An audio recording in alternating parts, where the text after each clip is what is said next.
dwandgi kata kamano kaluwore kod chal mar kaka oore Nyakwa Ramogi ok wadhi winjo dwandgi to gin bende ginyiso mana dwaro achiel mar rito alwora. Wawinjane Anyango wachni mogik ka watieko e dakika achiel.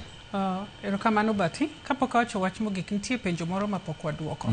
Mani penjo ni mita adi. Yes, mita adi monjo bende pidho yien kowuok e aora. Koro mita ma recommended and 6 meters. Yes. 6 meters. 6 meters. Ikwano 6 meters.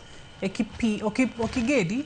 Ekichako pidho cham kata puothi. Yes. But mano 6 meters. But kinyalo di mabor. Mano tutende kod weche mag puodho. But kaminyalo pidhe yien. And yien tinyalo pidhe tie kaka ineno pichani. Yes. Ipidha tie aora. Alright. But kidwa pidho chiemo bando ang'ogi nigi recommended and 6 meters. But awacho nikech sani climate change be nitie. Yes.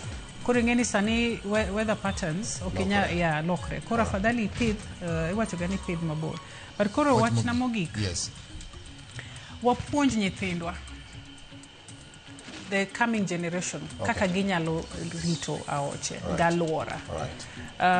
To apart from nikech maga the generation ma will feel the impact mar gik mwatimogi. But mogik koro mara mogik. Yes. Aoche ogin mekwa.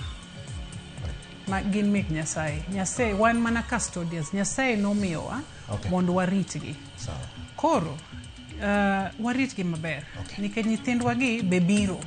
Ogidwa timo ino ka muma wacho niya kata thuol miyo nyathine gimaber mochamo. Koro kaka dhano dimi nyathini tuoche minena nena ni wito gik moko Nyakwa Ramogi omit winjo kaka Anyango kone kata thuol gime ji luoro ni rach miyo nyathini gimaber. Ito idwa wene nyathini ang'o aora mochido koso nang'o ting' ni e lweti gi lwet sirikal. Nikech un be muyiero sirikandego. Nyinga en George Bati iloya mosiro twath makawuono mar Iwacha Wacha ilo wendo na Anyango Nyamori kachiel kod Michael Nyaguti iwendo duto te. Simon obed kod uriti masani.